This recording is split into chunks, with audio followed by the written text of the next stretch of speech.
Hello guys, welcome to smart learner. आज हम बात करने वाले हैं RRB NTPC and group D की प्रिपरेशन करने वाले स्टूडेंट के लिए, specially RRB NTPC and group D के स्टूडेंट्स के लिए, क्योंकि एग्ज़ाम की डेट आ चुकी है। 15 दिसंबर से एक डेट अभी जो आई है उस पर ऐसा माना जा रहा है कि 15 दिसंबर से एग्ज़ाम चालू हो जाएंगे, बट हो भी सकता है ये डेट आगे पीछे भी हो, बट 99% है कि ये डेट इसी डेट पे एग्ज़ाम होंगे।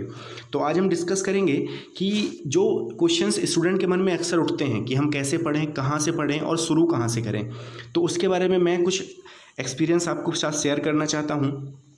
तो 5 ऐसे रूल्स या फिर 5 ऐसी बातें जो आज मैं आपके साथ डिस्कस करूँगा, जिसे अगर आपने अपने स्टडी टाइम पे फॉलो कर लिया तो आप 101% एग्ज़ाम अपना क्वालिफाई कर सकते हैं। ठीक है, तो सबसे पहले देख लेते हैं कि हमें क्या क्या पढ़ना है। तो हमें हिस्ट्री, पॉलिटी, जियोग्राफी, इकोनॉमिक्स, ठीक है, इसके अलावा science, most important current affair, most important, ठीक है, और मैथ एंड रीजनिंग, इतनी चीज़ें हमें पढ़नी है। और एक अभी साइंस के अंदर भी हम डिस्कस करेंगे क्या क्या चीज़ें पढ़नी हैं। तो ये सारा सिलेबस आपको पता होगा ऑलरेडी, ठीक है, आपके एग्ज़ाम की डेट भी आ चुकी है। तो कुछ 5 ऐसी बातें हैं जो आज मैं आपको बताऊंगा, जो हर स्टूडेंट को पता होनी चाहिए।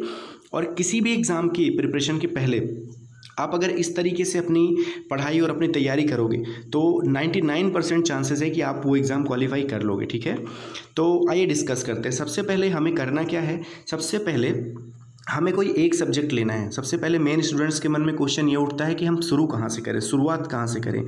तो आपको इनमें से कोई भी एक सब्जेक्ट लेना है, जो सब्जेक्ट आपका फेवरेट हो या जिसको पढ़ने में आपका मन लग रहा हो, तो आप वो एक सब्जेक्ट उठा लो पहले, और उस सब्जेक्ट को आप डीपली और अच्छे से पढ़ो। मतलब तब तक जब तक वो सब्जेक्ट में आपको कमांड नहीं आ जाती। ठीक है, आपको ऐसा लगने लगे कि अब ये सब्जेक्ट मेरे से मोर देन 70% चीज़ें बनने लगी हैं इस सब्जेक्ट की, चाहे वो 5 दिन आपको लगे या 8 दिन लगे या 10 दिन लगे। ठीक है, अभी आप इतना टाइम भी एक सब्जेक्ट के लिए दे सकते हो।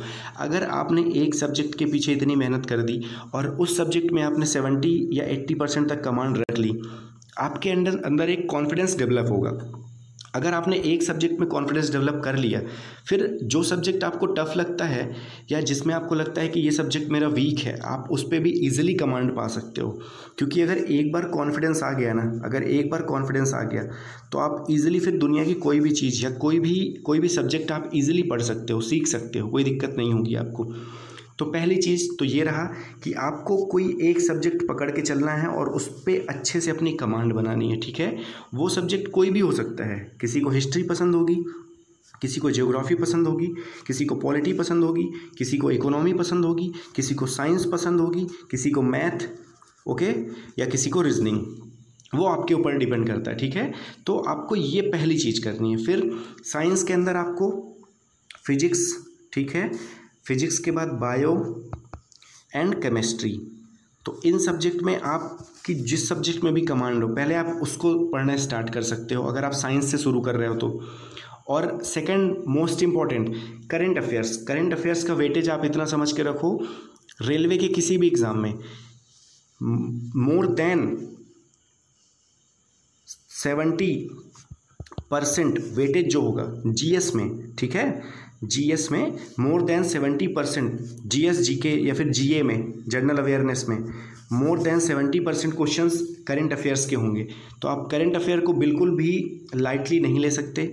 आप ये मान के चलो कि मोर देन 10 और 15 क्वेश्चन इसी से आएंगे, क्योंकि आपके इसमें 40 नंबर के जीएस से सवाल बनने वाले हैं। ठीक है, तो आपको इतना समझ के चलना है कि 15 से 20 नंबर के क्वेश्चन करंट अफेयर से आएंगे, और ये 101% श्योर है। ठीक है, तो आप करंट अफेयर को डेली आप 1 घंटे पढ़ो, 1 घंटे आपको डेली देना है करंट अफेयर को। ठीक है, अभी मैं सारे अपने 5 जो मैंने रूल बताए हैं उनके बारे में बात करूँगा। फिर मैथ एंड रीजनिंग। अब आइए देख लेते हैं वो 5 रूल जिसके बारे में हम बात करने वाले हैं। सबसे पहले अपना आप डेली का एक टारगेट बनाओ। पहली बात कि मुझे ये सब्जेक्ट पढ़ना है और इतनी इतनी चीज़ें कवर अप करनी है। ठीक है, वो आप अपने से डिसाइड कर सकते हो कि आपको पर्टिकुलर सब्जेक्ट में एक दिन में कितनी चीज़ें ख़त्म करनी है। किसी की कैपेसिटी कुछ कम होगी, किसी की ज़्यादा होगी, अपने अकॉर्डिंग आप चीज़ों को सेलेक्ट कर सकते हो, बट टारगेट ज़रूर बनाओ और आप उस टारगेट को सोने से पहले कंप्लीट करके सो। ठीक है, पहली चीज़, पहला रूल, गोल्डन रूल। ठीक, सेकंड वन ये है कि एक एक सब्जेक्ट में माहिर बनिए। पहले आपको एक सब्जेक्ट को सेलेक्ट करना है और उस सब्जेक्ट में अच्छे से मेहनत करनी है ताकि आप उस सब्जेक्ट में आपकी कमांड हो जाए, ठीक है। दूसरी चीज़, दूसरा गोल्डन रूल। फिर थर्ड नंबर पे है daily minimum 1 hour current affair. आपको डेली मिनिमम 1 घंटे पढ़ना है करेंट अफेयर्स, ठीक है। करेंट अफेयर्स को आपको बिल्कुल भी लाइटली नहीं लेना है। करेंट अफेयर का वेटेज सबसे ज़्यादा होगा, तो आपको करेंट अफेयर डेली 1 घंटे मिनिमम पढ़ना है। अगर आप मोर देन 1 आवर दे सकते हो तो गुड इनफ, बट 1 घंटे आपको डेली पढ़ना है, ठीक है। और फोर्थ नंबर पे है एग्ज़ाम के 20 दिन पहले से डेली टेस्ट सीरीज़ दें। आपको लगभग टाइमिंग का तो पता चल जाएगा कि एग्ज़ाम आपका किस टाइम पे होने वाला है, या शेड्यूल आपको लगभग कुछ अंदाज़ा हो जाएगा। तो आप कोशिश ये करो कि एग्ज़ाम के शेड्यूल पे आप टेस्ट सीरीज़ दो। आप दिन में 1 या 2 टेस्ट सीरीज़ दे सकते हैं, ठीक है, जिससे आपका कॉन्फिडेंस काफ़ी ज़्यादा डेवलप होगा। स्टार्टिंग में हो सकता है कि आपके कम नंबर आएँ, बट आप जैसे जैसे दोगे डेली, आप अगर 1 या 2 टेस्ट सीरीज़ देते हो तो 1 हफ्ते या 5 दिन या 10 दिन बाद आप देखोगे आपके नंबर इंक्रीज़ होने स्टार्ट हो जाएंगे, ठीक है। तो आप ये चीज़ करके देखना। आप टेस्ट सीरीज़ दो मिनिमम 20 दिन पहले, आप उससे पहले भी कर सकते हो, मिनिमम 30 दिन पहले भी आप दे सकते हो, 1 महीना पहले भी, बट एक मिनिमम है कि आप 20 दिन पहले से आप टेस्ट सीरीज़ देना डेली स्टार्ट कर दो, ठीक है। ये तो थी फोर्थ नंबर पे। अब फिफ्थ नंबर पे हमारा है railway previous year exam paper. Previous year exam paper आपको सभी को मिल जाएंगे ऑनलाइन, या फिर आपको नॉर्मली यूट्यूब चैनल से मिल जाएंगे। तो आप railway previous year exam paper दो, और इससे आपको ये पता चलेगा कि जो प्रिपरेशन मैंने की या मैं कर रहा हूँ उसके अकॉर्डिंग चीज़ें हैं इस एग्ज़ाम पेपर में कि नहीं है। तो आपका एक ये तरीका भी है अपनी स्टडी को मापने का कि मैंने जो पढ़ा है वो मेरे से चीज़ें बन रही हैं, या वैसा रेलवे क्वेश्चन पूछ रहा है कि नहीं पूछ रहा है। तो एक ये तरीका भी है एग्ज़ाम पैटर्न को समझने का, ठीक है।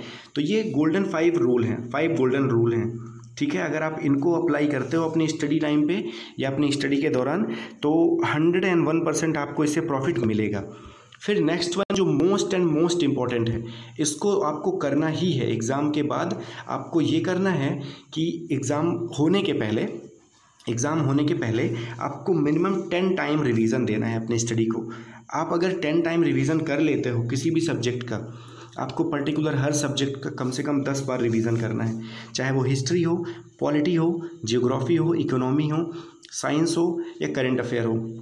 करंट अफेयर तो फिर भी आप चलो 2-3 बार रिवीजन करके भी उसको मैनेज कर सकते हो, बट बाकी सब्जेक्ट को आपको मिनिमम 10 टाइम्स रिवीजन करने हैं। अगर आपने ये सारे रूल फॉलो कर लिए तो मैं गारंटी देता हूँ आपका कोई भी एग्ज़ाम कभी नहीं रुकेगा, ठीक है। रेलवे नहीं, आप कोई भी एग्ज़ाम की प्रिपरेशन कर रहे हो, अगर आपने ये 6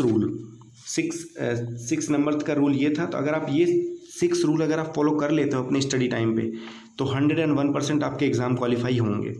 ओके, तो आज का वीडियो यहीं समाप्त करते हैं। अगर आपको ये वीडियो यूज़फुल लगा हो या अच्छा लगा हो तो प्लीज़ चैनल को सब्सक्राइब करें। Thank you so much.